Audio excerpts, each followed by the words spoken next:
E.J. Dionne writes about politics in a twice-weekly column for the Washington Post. He is also a professor of government at Georgetown University, a visiting professor at Harvard University, a senior fellow in governance studies at the Brookings Institution, and a frequent commentator on politics for National Public Radio and MSNBC. Before joining the Post in 1990 as a political reporter, Dionne spent 14 years at the New York Times, where he covered politics and reported from Albany, Washington, Paris, Rome, and Beirut. His coverage of the Vatican was described by the Los Angeles Times as the best in decades. He is the author of at least 9 books by my count, though he may know differently, and he'll tell you, I'm sure, including 1991's Why Americans Hate Politics, Why the Right Went Wrong from 2016, and 2017's One Nation After Trump with Norman Ornstein and Thomas E. Mann. Ross Reynolds is the executive producer of community engagement at KUOW. He creates community conversations such as the ASCA events and is the former longtime host of KUOW's award-winning news talk program, The Conversation. I'd be lying if I didn't add he's a great friend of this place, having taken on a dozen-plus onstage interviews over our 20 years. We think of EJ as a friend too, and I'm pretty sure our divided political heart was the occasion of his last visit here back in 2012. This time, he's here to discuss Code Red, how progressives and moderates can unite to save our country. Please join me in welcoming Ross Reynolds and EJ Dionne.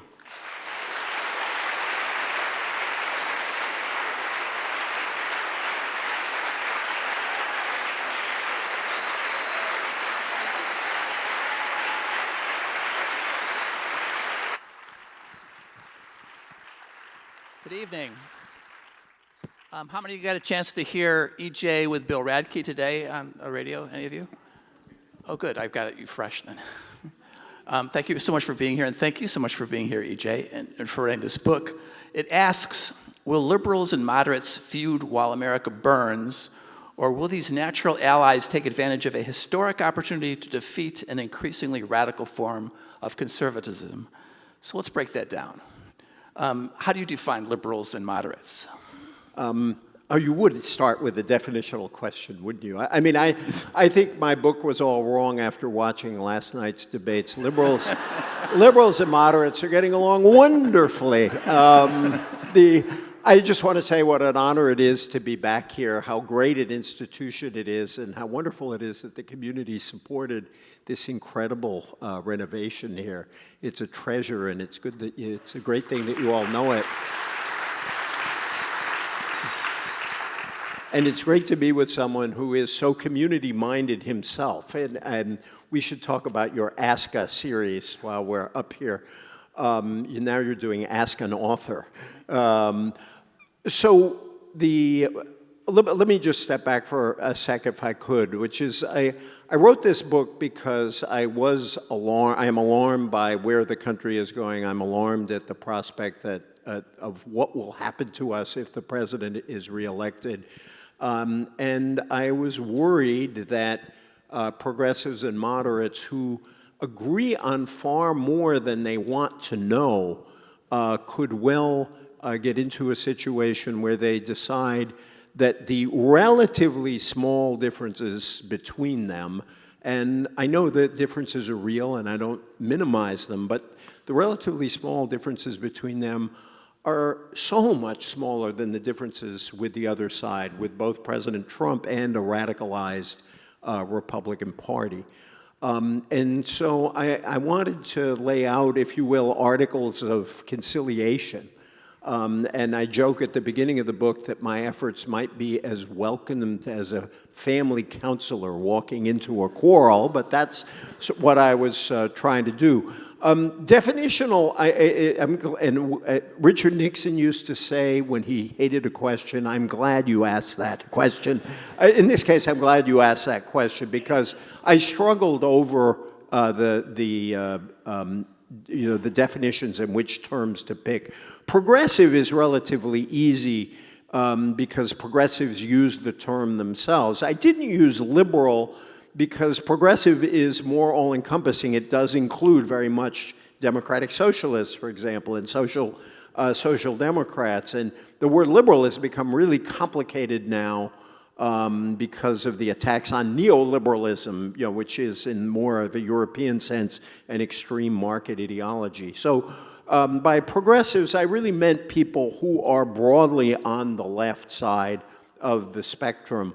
Certainly Bernie supporters, Warren supporters, but also some people scattered around among the other presidential candidates. Moderate was a much more difficult term, and I really struggle with what is the right word to use here. I didn't like centrists because the term centrist has come to bother me because in the middle of what? In the center of what? And I also feel that as the political conversation got pulled more and more steadily to the right since the rise of Ronald Reagan, a lot of people who desperately wanted to be centrists were just chasing the center off to the right. Moderates, I thought, referred to, was a more specific term, partly because it refers to some dispositional virtues, a sense that things are complicated, a sense of give and take. But it also refers broadly to a lot of people who might be seen as on the center left or in the middle of the Democratic Party, but if I could just finish real quick, a fair number of people who might once upon a time have been Republicans.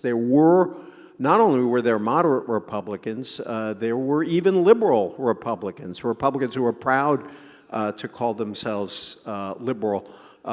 Your Governor Dan Evans might well fall in that category. Yeah, and it's not clear to me that he would fit in this party anymore. I had my high school yearbook picture taken in front of a poster of Jacob Javits of New York. He certainly wouldn't fit into this party. And in the current taxonomy, Klobuchar, Budaj, Biden, you would put them in the moderate camp? More or less, yes. Although, but the other point of the book is look at what they are proposing. There's been a real revolt against the Reagan economic and political consensus, and the ideas they're putting forward are substantially more progressive than what moderates would have put forward even 5-8 years ago. The public option, which is now the moderate position compared to Medicare for All, was defeated in Congress. They couldn't get it through Congress when they passed the Affordable Care Act. Mike Bloomberg's tax plan is remarkably progressive. And a lot of people credit Bernie Sanders with bringing everyone in that direction. Do you agree with that? And I do too in the book, and that I think that whatever you think of Bernie Sanders, whether you think it's dangerous because he can't win or whether you're a supporter is, there is no question that his set of ideas really began to tug the political conversation in a new direction. And again, even if you think, as I do, that moving immediately toward Medicare for All is A, not politically possible because it would not get through Congress, and B, is probably not the right next step. I think the next step is to get everybody covered by any way you can. Oh, you can applaud that. We should applaud universal coverage. Thank you. Nonetheless, by putting that marker down, he helped redefine what the middle of that debate was. Free college is another one. First, it's not as radical as it sounds. We used to have virtually free public university education. I mean, there are probably some people in this room who paid remarkably, if you're old enough, paid remarkably little to go to university. On the other hand, you might believe that we cannot, under these circumstances, afford to provide that immediately for everybody. President Obama put 2 years of free community college on the table. There are steps we can take. And by the way, we also need to take steps for people who aren't college-bound to make sure that they get the 1 or 2 years after high school that would get them into good jobs. But so I credit Sanders with moving the conversation and with changing the nature of the bargaining in our politics. I mean, no one would bargain for a house by offering the asking price immediately, although I suppose in this housing market, maybe that's the only way you get a house. But that's not where you start, or a new car. And I think that Sanders has laid down some markers that are actually helpful to the whole political spectrum, including people who call themselves moderate. So your thesis is if liberals and moderates get together, they can take advantage of this historic opportunity. But as you've just kind of outlined, there are deep divisions between them on these two issues, in fact, on what we need to do for health care in the future, whether we need Medicare for all or whether we need a public option. And on education, we've got a division between those who say everyone should be entitled to a free college education, and you've got Pete Buttigieg saying, no, the really wealthy should not be entitled to a free college education. So how do you thread the needle when you have progressives, liberals, and moderates on different sides of that? One side has to give. How do they get together? Well, you thread the needle because the other side wants to do absolutely nothing at all. And so your choice is, do we have this argument and try to come to agreement on how to move forward, or do we defeat each other and get absolutely nothing and possibly even have, for example, the Affordable Care Act repealed in court? I mean, it's where people forget, and the president doesn't want to talk about it. His administration is in court trying to get the Affordable Care Act declared unconstitutional. And so the notion that they would take these differences and say, well, because of these differences, we're not going to hang together. We're going to let Donald Trump get reelected. We are going to let kids get put into cages. We are going to let the Justice Department violate the rule of law. It seems to me that the challenge before us is so clear that they cannot allow these differences to get in the way of allying together in the long run. And that is why the debate last night was disturbing. That's what I was getting to. They should, they could, but they're fighting more intensely than ever. Right, and I'm of two minds on that. On the one hand, everybody knows that in a fight, in a political fight, in primaries, people say all kinds of things to each other, and sometimes they come together afterward, and sometimes they don't.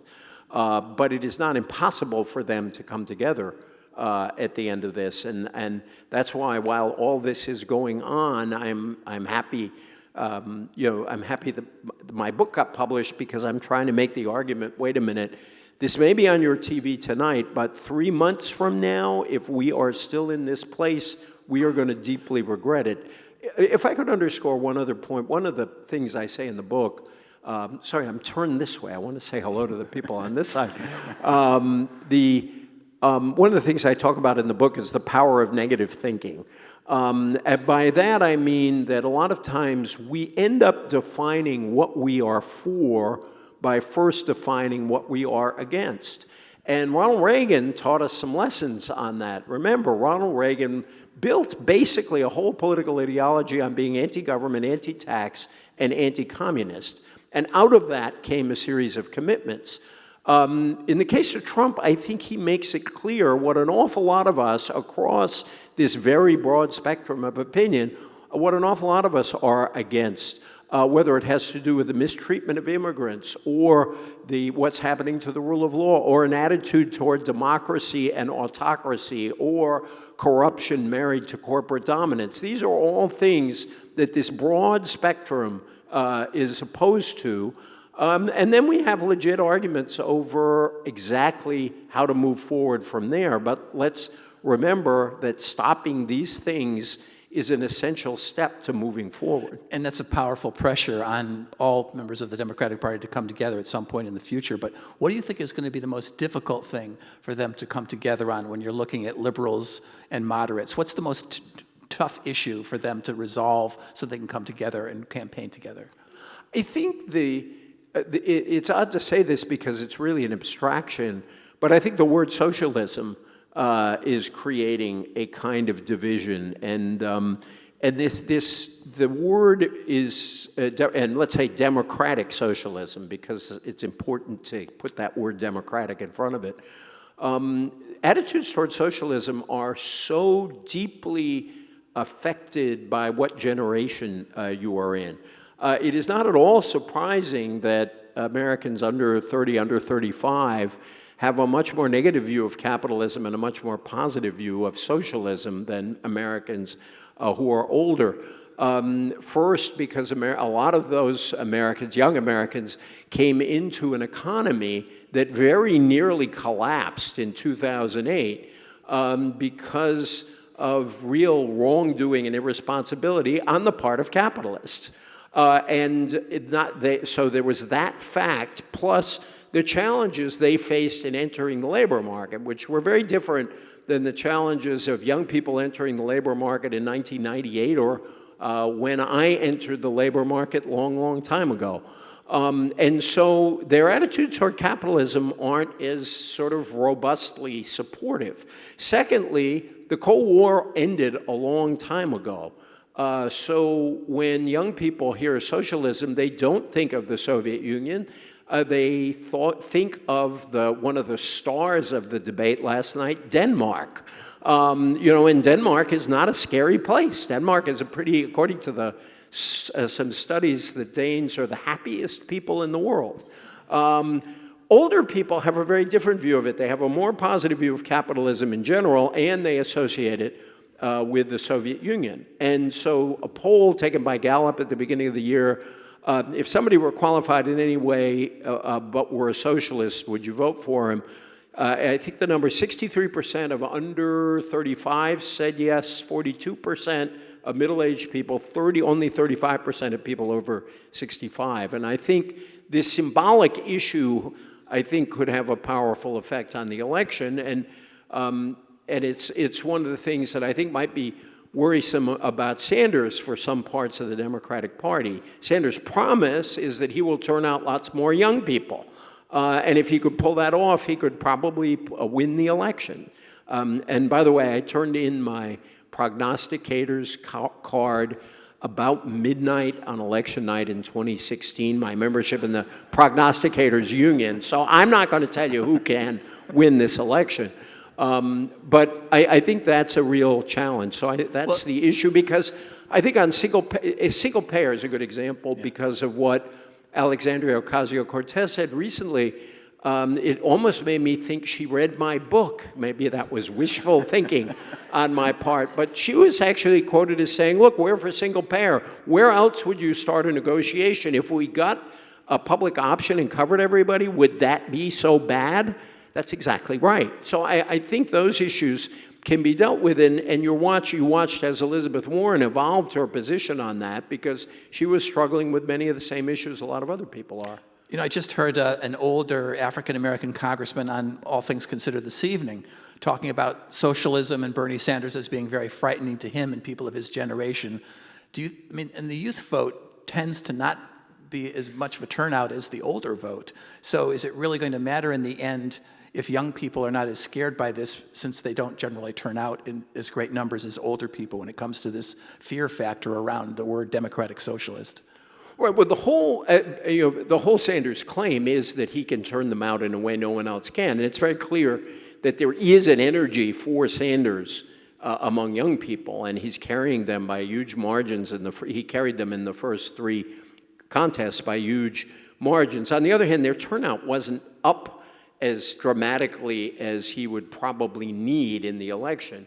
But that is the question. The good news for the Republic, whether you're for Sanders or not, is that youth turnout has actually climbed. The turnout of young people in 2018 was much higher than past turnouts among young people in midterm elections. And incidentally, one of the themes, the first chapter of the book after the introduction, is about the 2018 election as a model for what Democrats and Trump opponents need to do to win in 2020. Just one of my favorite facts about 2018, if you compare the vote for Democratic candidates for Congress in 2018 with the vote for Democratic candidates for Congress in 2014, Democrats got 25 million more votes in 2018. That's extraordinary.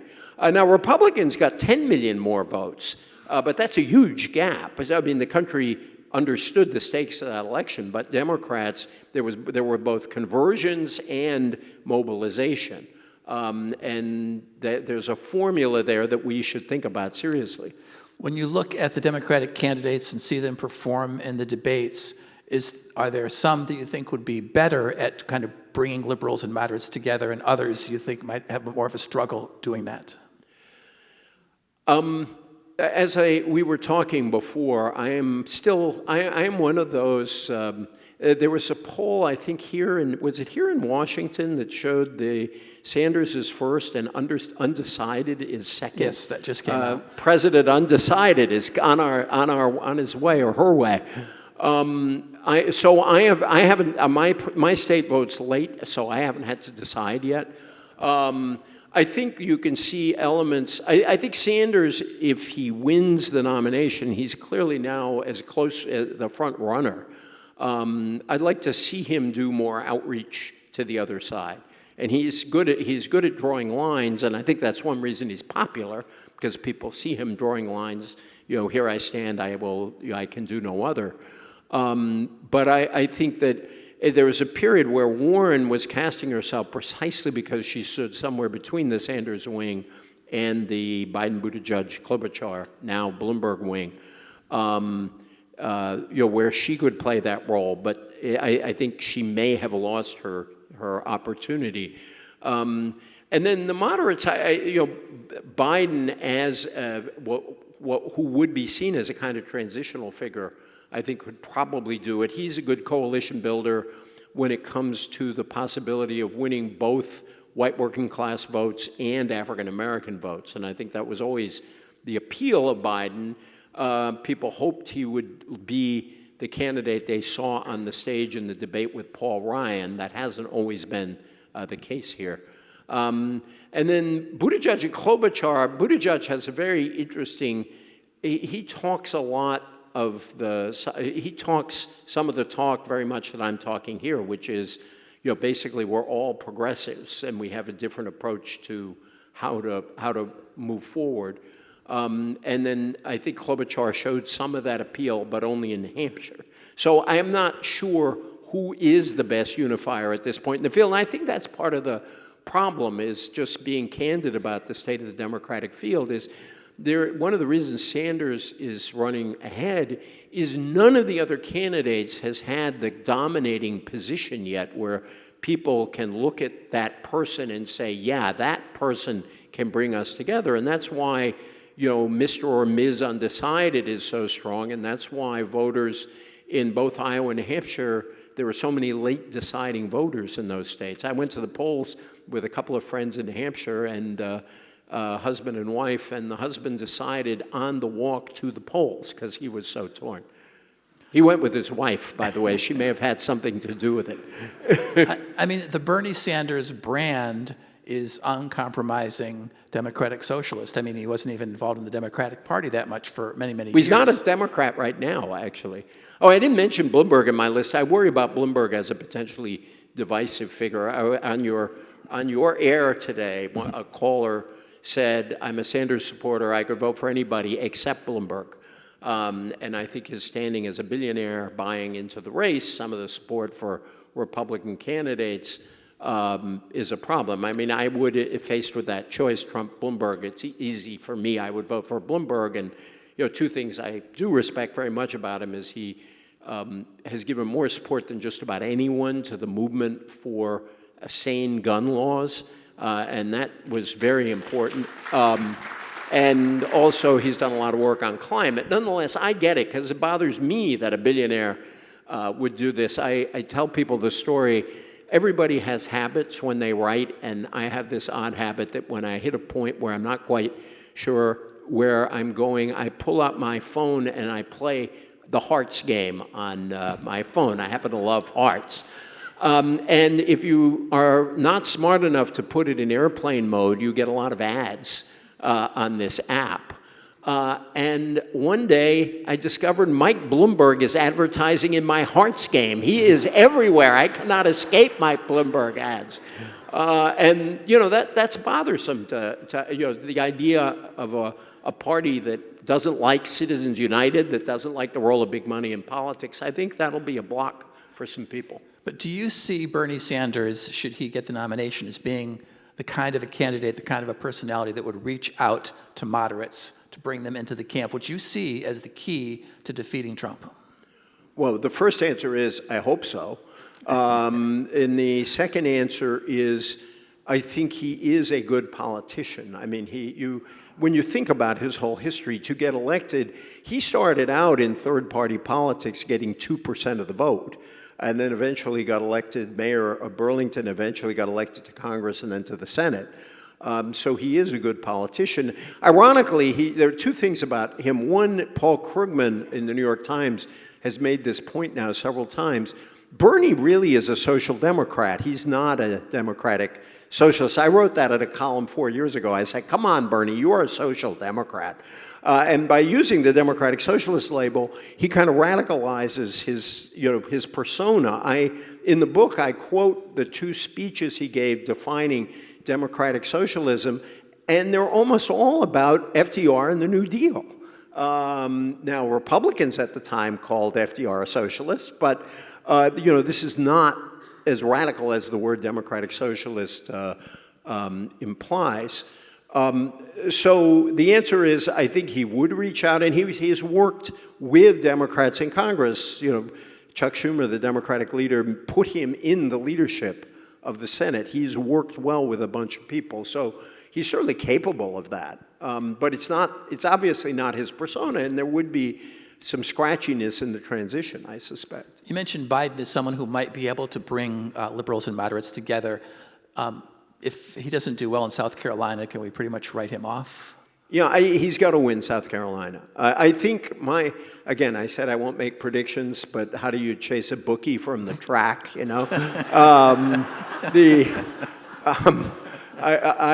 I think after last night, I'll be very surprised if he doesn't win South Carolina. The question will be what kind of margin does he get, and I think the Clyburn endorsement today is helpful. The only thing I think that could lead to his loss of South Carolina is if Steyer's vote is as big as it is in the polls. I think he's pulling that mostly from Biden. There's an irony in Bloomberg's candidacy, because he was saying he was doing it because he wanted the party to put forward a more moderate nominee. But on Super Tuesday, he's going to be splitting votes with Joe Biden and all the rest of the moderates. There was a poll in Texas, Chris Hayes tonight on MSNBC mentioned this, that with Bloomberg on the ballot, there was a poll that ran the race with and without Bloomberg. With Bloomberg on the ballot in Texas, Biden's tied with Sanders. With Bloomberg off the ballot, Biden's ahead of Sanders. So the impact, there's going to be, people are going to have to hire political scientists to figure out how to vote if they don't want to vote for Bernie and they want to be effective. It's going to be very complicated. I'm just kind of wondering, with Bloomberg coming into the race. I like the idea, by the way, of political scientists having extra ways of making money. We don't pay them very much. But with Bloomberg coming into the race and Amy Klobuchar and Pete Buttigieg positioning themselves as moderates, you mentioned they might be the candidates that could bring the moderates and the liberals together, but they're decidedly second or third tier at this point. Is there any way forward for Klobuchar and Buttigieg? I don't see it at this point. I think that, I met Pete Buttigieg 8 years ago, and I admire him enormously. I think he's a brilliant, thoughtful person. And yeah, there's got to be some fans out here. I even saw a Budaj ad on TV today, so somebody is spending some money here. So he really is a brilliant, thoughtful person. The fact that he cannot get African-American votes is a real problem for a Democratic candidate. And, he did not have any real breakthrough. He got, I think, 2% of the African-American vote in Nevada and 10% of the Latino vote. I think this is a problem for him. And Klobuchar had her surge in New Hampshire, and it was really something to behold. That debate performance really, it shows how loosely affiliated so many Democrats are. She just surged ahead from a debate performance. But in Iowa before and in Nevada after, there was no sign of movement. So I think one of the interesting questions, in fact, I was talking today to a political scientist about this, is if you are Buttigieg and Klobuchar and you don't do well in South Carolina, what do you do? What is the responsible thing to do? Under Democratic Party rules, if you get 15%, you can get delegates. If your goal is to stop Bernie and you had multiple candidates getting 15%, that would reduce his share of delegates. Thus, in New Hampshire, Bernie got 9, Budaj got 9, Klobuchar got 6. On the other hand, if the moderates split up all the votes and force each of them under 15%, then you could have exactly the opposite effect. And I don't think, having only 3 days between South Carolina and Super Tuesday, again, makes these kind of calculations really difficult. As I said, I'm glad my state is voting later. We have microphones here, and I'd like to go to your questions in a moment, but one more question before we do. So if you have some questions, please go to the microphones. And that has to do with Tom Friedman in the New York Times yesterday. We talked about this earlier. Imagined in an article called Dems, you can defeat Trump in a landslide. He imagined a nominee, he says it might be Sanders or Bloomberg, announcing a cabinet consisting of virtually all the other candidates: Amy Klobuchar, Vice President; Joe Biden, Secretary of State; Bernie Sanders or Mike Bloomberg, Secretary of Treasury; Elizabeth Warren, Secretary of Health and Human Services; Mitt Romney, Commerce Secretary; Mayor Pete, Secretary of Home Security. What do you think about that? In some ways, it seems to echo what you were saying about moderates and liberals getting together. Well, first of all, I don't know how many of you saw Tom Friedman's column this morning, but his reference to my book, I think as of right now, Tom Friedman is my favorite columnist in the world. I should say Tom and I actually worked together in Beirut, so if you're worried about negative politics here, try going to Beirut in the middle of the Civil War. But I am actually sympathetic to that idea. I've been toying with writing about how a brokered convention could be a good thing, not a bad thing. Now, in this media age, if the brokered convention looked like, say, last night's debate, then it would be a real problem. But the idea that a party where I don't think there's no sign anytime soon that Bernie will command a majority of the popular vote in the Democratic Party. And to nominate a candidate who doesn't represent the majority of the party can create problems. Trump did win, although he lost the popular vote by almost 3 million. He got an inside straight in 3 states, thanks to our delightful electoral college. But to have a convention where people would work things out, including even discuss cabinet offices, it has happened before. We might remember that Abraham Lincoln was nominated on the 3rd ballot, and Franklin Roosevelt was nominated on the 4th ballot. We've done a whole lot worse. And so I was glad Tom actually took the book down that path, because it's an interesting idea. Is it going to happen? Probably not. But I think that sort of coalition building in advance is not a terrible idea. Great. Let's go to your questions. What's your name and what's your question? Hi, I'm Ann. Thank you so much for being here. My question is on the role of Congress versus the presidency. I think we've spent a lot of time talking about the policy positions of the presidential candidates, but in an age of such partisan politics in Congress, does the policy positions of our presidential candidates even matter? Well, when you have at least one House of Congress that doesn't want to hold the president accountable for anything, the Congress doesn't matter. I've got to say, as watching the debate over the impeachment, it was very depressing to me. It didn't shock me, given what's happened to the Republican Party, that they didn't challenge Trump. One of the arguments of the book, one of the reasons I argue that progressives and moderates inside the Democratic Party are having all these discussions is because the Republicans are essentially missing in action on a lot of these questions. So there are ways in which we are witnessing an imperial presidency on steroids under President Trump. So on the other hand, you cannot, if you are on the broad progressive side of politics, the kinds of things you want to do require getting legislation through Congress. You can't expand health coverage without legislation through Congress. You can't expand access to higher ed without getting legislation through Congress. You can't deal with climate change without getting legislation through Congress. So if we ever got to a time where we were ready to solve problems, then Congress would be a very vibrant place again. The difficulty is with the polarization and with the Republicans in many cases walking away from public action. If you did have a Democratic president with a Republican Senate, say, assuming the Democrats held the House, it would be very, very difficult to pass anything. And a number of these candidates have responded to that by saying, here are all the things I'll do by executive order. So it's a very tricky deal. In the shorthand that a couple of Tom Mann and Norm Ernstein, my friends, whom I wrote a book with a couple of years ago, but in their work on Congress, we basically have a parliamentary political system now, but it's superimposed on a non-parliamentary structure. So we really do have a lack of fit between how our politics is actually working and the structure that we have now. And I don't know what we're going to do about that, but I appreciate the question. Thank you. And EJ is going to be signing books later. We're not going to have a lot of time for your questions, so please make them concise and brief so others have a chance to ask questions too. What's your name and what's your question? My name is Tom, and in the interest of ways for political scientists to make more money, ideally the DNC would have hired some of them maybe 3-4 years ago when they were mapping out the calendar. So wait, they hired him 3 or 4 years ago? When they were mapping out the primary calendar.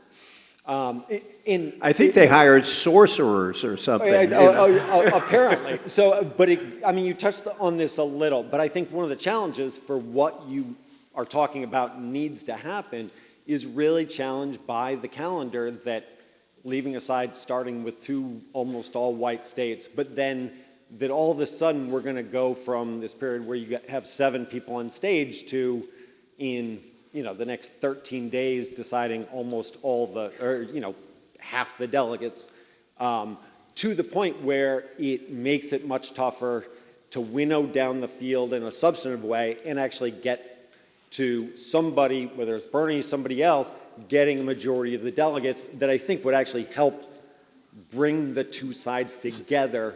So your question is about the impact of the calendar on putting in the Yes. situation we're in now. Yeah, the problem with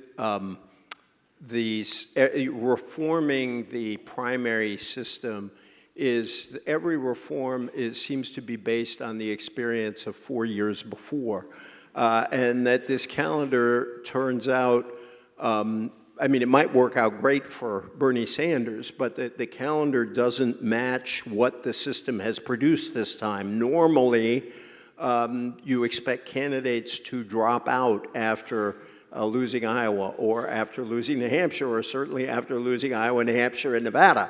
That hasn't happened this year for a whole lot of reasons, some of which maybe are not even clear, but it's mainly because none of the non-Bernies has emerged as dominant.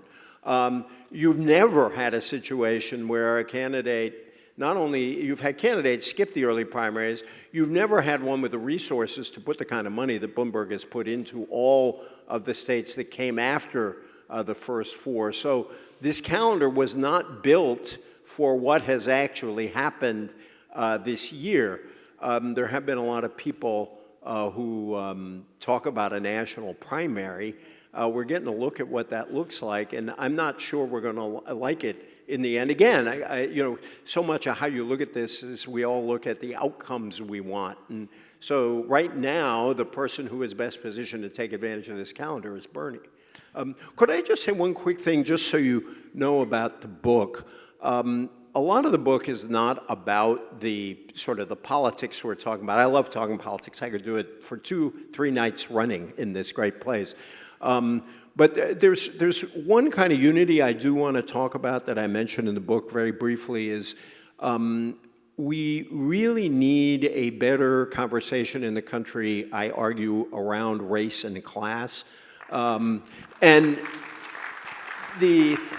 you. When people look back on the Trump election, there's a debate over was it race and immigration and culture, or was it economics? And I argue that there are 2 forms of denial. I think one is to deny that race and racism was central to Trump's election. It was there. It was important. He was explicit about it. If Republicans had used dog whistles in the past, he used a bullhorn on these issues. But if you look at the geography of the Trump vote, he tended to do best in places that were on the decline economically. Hillary Clinton carried about 450 counties. Donald Trump carried 2,500 counties. Hillary Clinton's counties represented 64% of the GDP of the country. So we've got to look at that and say we've got to fight the racism and the nativism. But we also have to say that there are some of those voters in those places who voted for Trump who are open to conversion, who are open to another point of view. Democrats carried the governorships and the Senate seats in Pennsylvania, Michigan, and Wisconsin by winning back 10 to 15% of the Trump voters.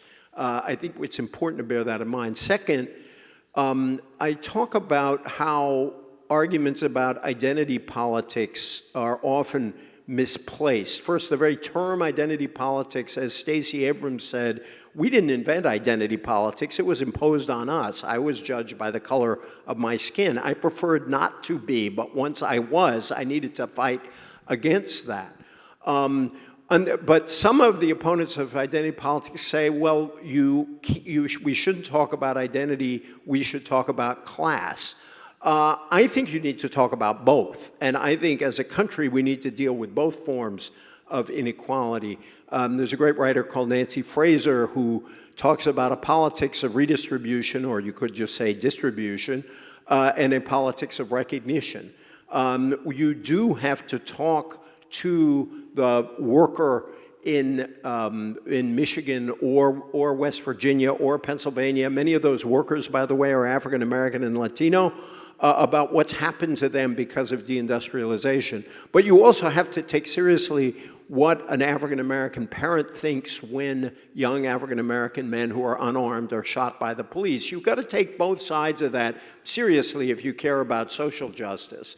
And I still have very fond memories of Bobby Kennedy because he talked about the equal dignity of everyone, and in a campaign based on dignity, pulled in people on both sides of this racial divide, and we desperately need to have that kind of conversation and someone who can address people on both sides of these divides, address pain on both sides of these divides. And again, dignity is one of the most important words in my book, and I think it's got to be the answer both for a post-Trump politics and a post-Reagan economics. Thank you for letting me interrupt myself. But What's your name, sir? What's your question? My name is Hunter, and my question... Your name is? Hunter. Oh, great. Good to meet you. Not Joe Biden's son, right. The other one. My question for you is this. Since 1960, every successful Democratic presidential candidate has, so far as I can see, been a youngish, charismatic, very center of their party, governor or senator. So that's been the mold, I guess, for winning. My question is, in light of your book about the challenges between uniting the left and the moderates, or the left and the center, is that why we don't have somebody in that model running who seems to be top tier? I mean, we have senators, right? But Bernie and Elizabeth seem to be a bit to the left of where most of their party is. Amy, I don't think, has the charisma of maybe a JFK or a Barack Obama or a Bill Clinton or a Jimmy Carter. I just don't see the model we use from central casting at the forefront of who's being offered. So I'm wondering if you have some thoughts about why that is, or whether it's a fluke in this particular go-round. Thank you. Thank you. For a second, I thought you were going to make a pitch for Pete Buttigieg because he would be, because you're Not a governor or senator. right. It is true. What you said is true that Democrats, especially on the age thing, that Democrats for a very long period, you could actually take it all the way back, I think, to Woodrow Wilson, with the exception of Harry Truman, who succeeded when FDR died, that Democrats have tended to win with younger younger candidates. So there is something to that. You mentioned central casting. I think the guy or woman who runs it went on vacation this cycle because these aren't central casting. It's hard to see any of these candidates coming out of central casting, which normally we'd say, this is great, this is an unusual collection of people. I think that, again, I think very odd things happen in this contest. For example, why aren't Cory Booker or, I figured there'd be a Seattle audience for that. Why are Booker and Kamala Harris out of the race at this point? You know, she can give her a round of applause. She'd be grateful. And the answer is the peculiarity of the Biden candidacy, I think, which is that Biden was winning such overwhelming support from older African Americans that it made it hard for them to find the initial base that they might be able to build their candidacies on. There are all kinds of other reasons why candidacies fail. I think in Harris's case, she couldn't decide whether she wanted to run primarily as a more moderate candidate or primarily on the left, and it took her too long, I think, to figure that out.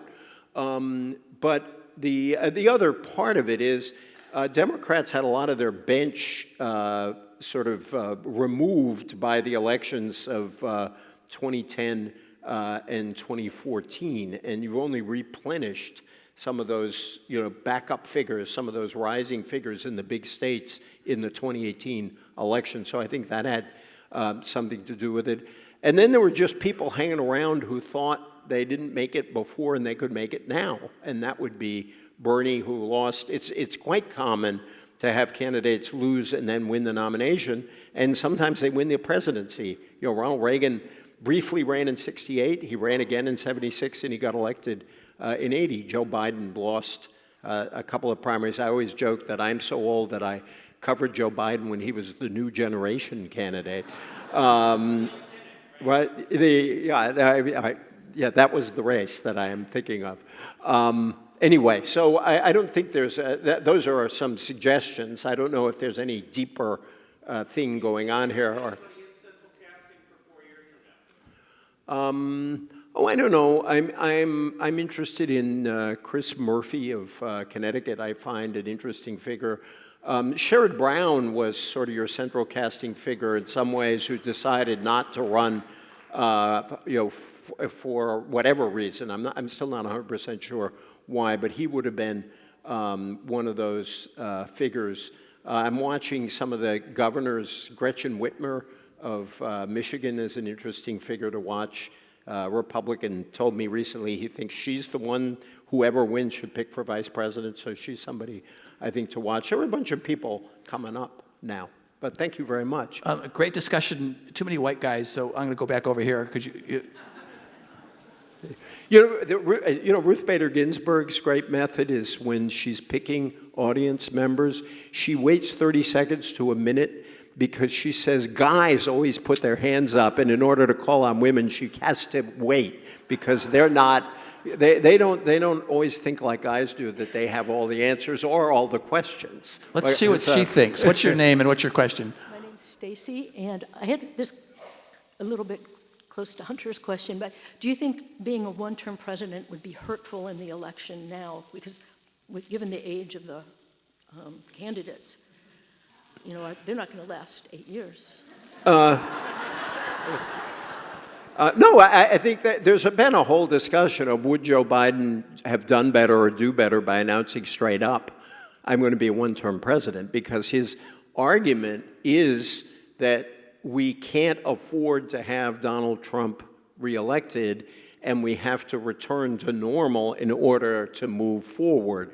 I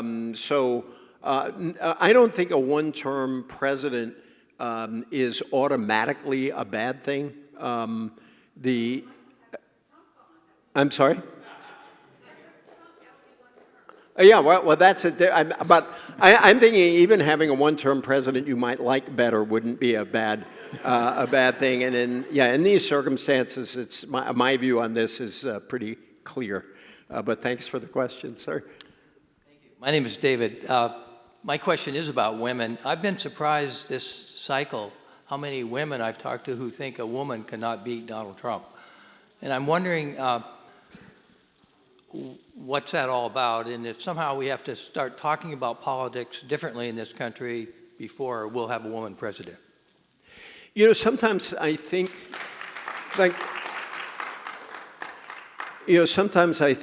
the first woman president will be a conservative Republican. And I think that because the woman candidate would have appeal to groups of people who might be more conservative, more traditional, but would vote for the woman Republican. Margaret Thatcher was the first woman prime minister in Britain. I'm not sure that's totally accidental. So that's just a thought on that. Secondly, it's I think partly because Hillary Clinton lost and because sexism clearly played some role in her loss, women are actually, in some cases, an awful lot of women are inclined to say, we don't want that to happen again. We think the country is very sexist, and therefore we don't want to take a chance and have Donald Trump be reelected. And there's a logic there. It's a tragic logic. It's a kind of sad logic. But I think it's not a shocking logic. In New Hampshire, they didn't get much attention in the exit poll, but about a third of the Democrats said that they thought a woman would have less of a chance to beat Trump, and only 9% said that women would have more of a chance of beating Trump. So this is out there. It is, most of the women I have talked to have been sort of baby boomers, and it may be real different among millennials. Yeah, I hear it some among millennials, although I'll never forget my daughter we were talking about politics when she's now, this daughter is now 25, but we were talking politics, and I said, Julia, you could be the first woman president, and proving that this is a possibility. She looked at me and said, Dad, why will it take that long? Let's go over to this side. What's your name and what's your question? My name is Ellen, and my question is, how could the debate structure be reformed to make it more effective for addressing real policy issues that are facing the country that are really important? And that could modify the mudfest. Yeah, somebody, if you couldn't hear, said modify the moderators.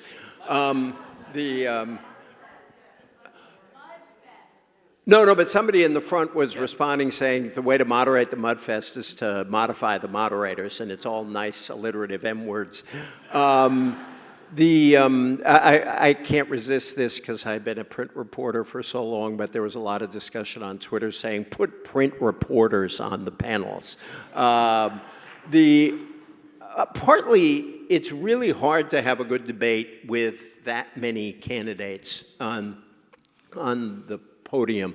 Secondly, I wonder if there should be a mix of people that are not just journalists. I'm interested in how you might build a different panel. But I think a lot of it is, a lot of the mess we're seeing is the product of still too big a field. It is really hard. The Republican debates 4 years ago were no day at the beach either, if you remember some of those Trump debates, and everybody is fighting for time, and somebody is always left out. So that's a structural thing with multiple candidates. And then in this case, I think you had two dynamics yesterday that really made this much more difficult. On the one hand, you had a kind of urgency on the part of a lot of the field to hit either Bloomberg because of all the money he's spending or Bernie because he's the front runner. And so there was a lot of action that way. But then you had all these other candidates who wanted to be the alternative to Bernie and Bloomberg, who were kind of scratching at each other to grab time. So I do think some of what was particularly awful last night, I think it could have been moderated better. But I think some of it was built into the nature of the debate. So I don't see any way to have really great debates that involve more than about 3 or 4 people. I think it's very, very difficult. We might look, maybe we should all go back and look at the Canadian debates, because Canadians have developed a multi-party system, and their debates seem to be more civilized, but maybe they're just more civilized than we are. So we have time for one more question. EJ will be in the lobby signing books afterwards. So what is your question? What is your name?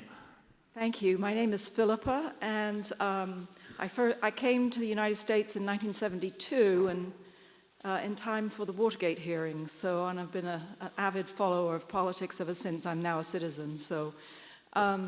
But I was in Britain for the election in December, and very distressed, and wonder if you see any lessons for America in what happened in Britain in December of 2019.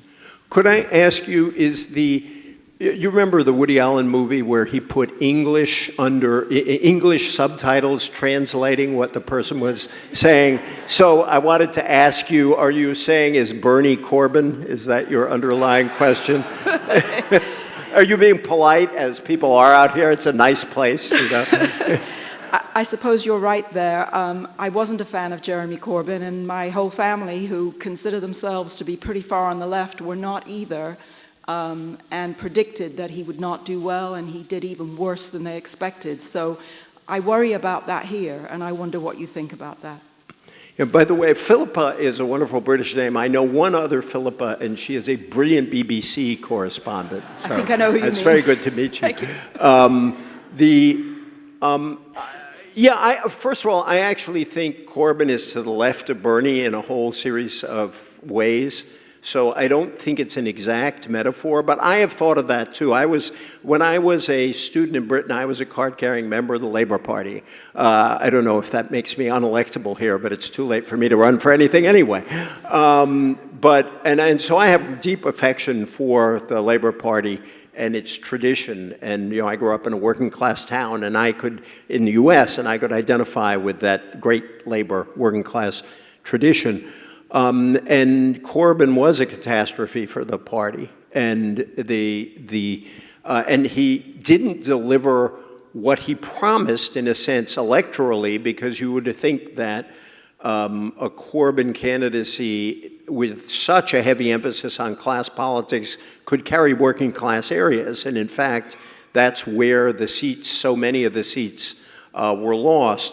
There could be a lesson in that. I mean, it's something, again, I'm one of those folks who I started writing about Bernie Sanders a long time ago, and I had a lot of respect for him. I feel a little like Pete Budaj, if some of you may know. He won a prize in the Profiles in Courage competition for writing an essay on the courage of Bernie Sanders. So it's kind of fun to watch him on the stage against Bernie. And I'm somebody I've spent a lot of time with Bernie over the years, and I really like the fact that he has broadened our political imagination.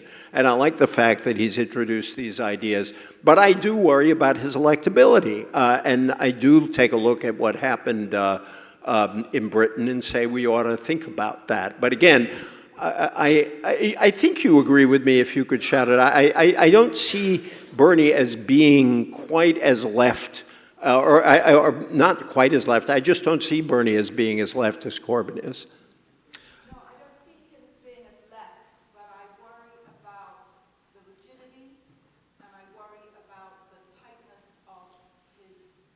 His entourage, and that was a real problem with Corbyn. Yeah, thank you.